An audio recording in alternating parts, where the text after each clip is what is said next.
It's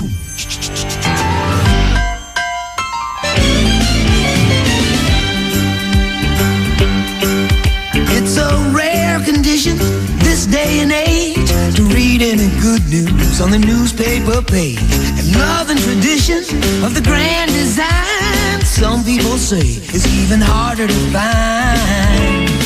Well, then there must be some magic clue inside these gentle walls, 'cause all I see is a tower of dreams, real love bursting out of every scene. Days go by, it's the bigger love of the family.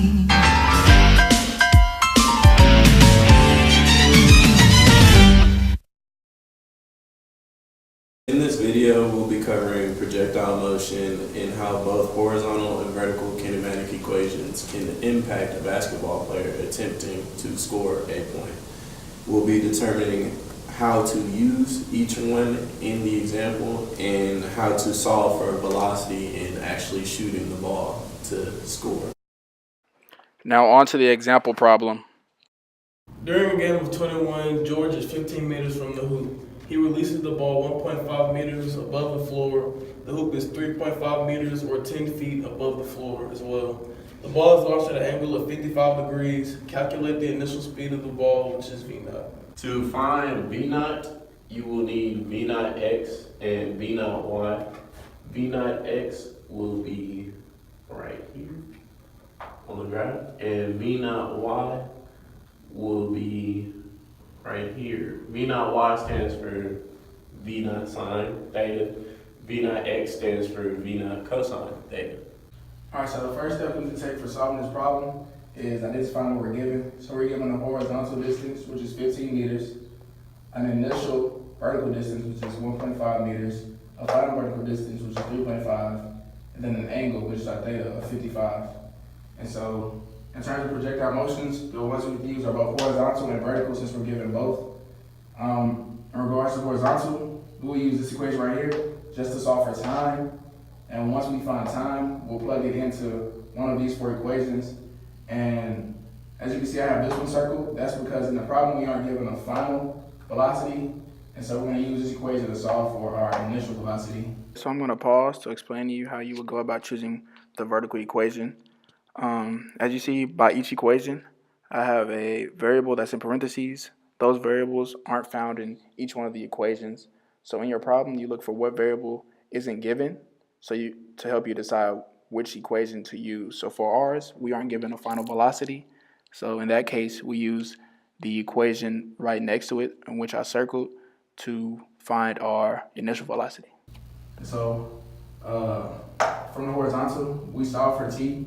You just divide out V0 of x, and then you will get t equals our horizontal distance divided by V0 of x, which is equal to V0 cosine theta. And so you get 15 meters divided by V0 cosine of 55. And so once we get that, we come over here and we would just plug in our variables. So we have 3.5 is equal to 1.5 meters minus V0 of y is just V not sine of 55.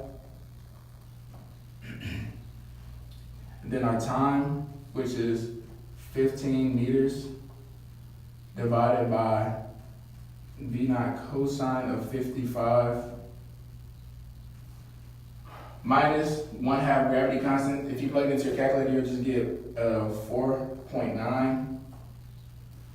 And let me erase this right here.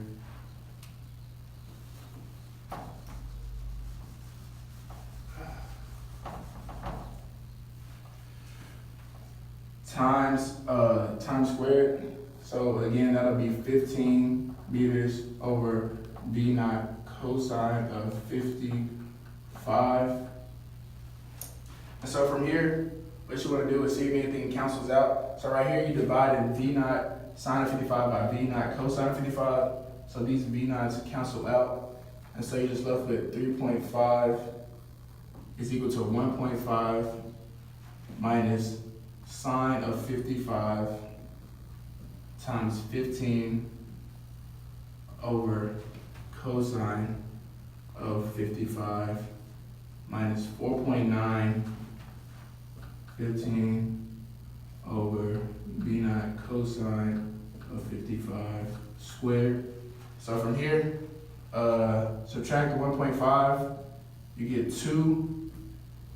With this, you can now decide to divide. I would start with the parentheses. When you divide 15 by cosine of 55, you should get 26.1517, and then you multiply it by sine of 55, and what that'll give you is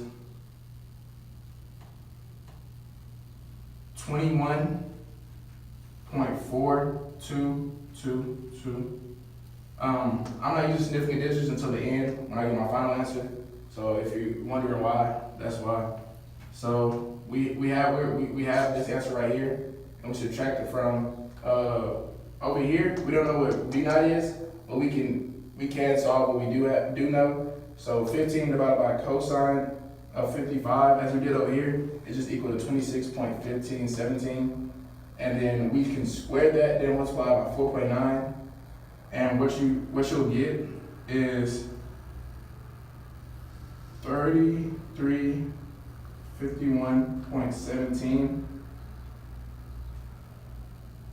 divided by v naught squared, because you gotta square both answers you get up here in the bottom. And so from there, we just need to solve for v naught. So we subtract out 21.4222, and what you're left with is negative 19.4222, and that's equal to this right here, this negative 3351.17. And so you're trying to get v naught by itself, so you would multiply by it to get it out of the denominator, and so it'll come over here, and all that's left will be 3351.17. Okay, so I'm going to pause for a brief intermission just to add in the negative in front of the 3,351. And so just imagine there's a imaginary negative in front of that until the end. And so you want to divide out, because now it's multiplied by this, because you multiply it over here. So you divide out by negative 19.422.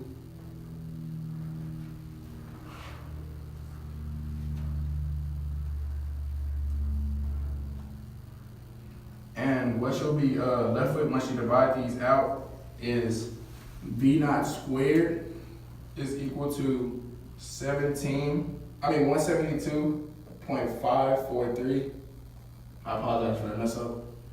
And so you're not done. You still need to take the square root to get that squared out. And you'll get v naught is equal to 13.1356. And so sig figs will do 2, so that'll be roughly 13.14 meters per second. And that'll be your initial. Here we've covered projectile motions, we've covered both horizontal and vertical kinematic equations and how to determine which to use, and we've also determined how to solve for velocity. And doing all this, it helps the basketball player efficiently shoot the ball into the hoop. Cut my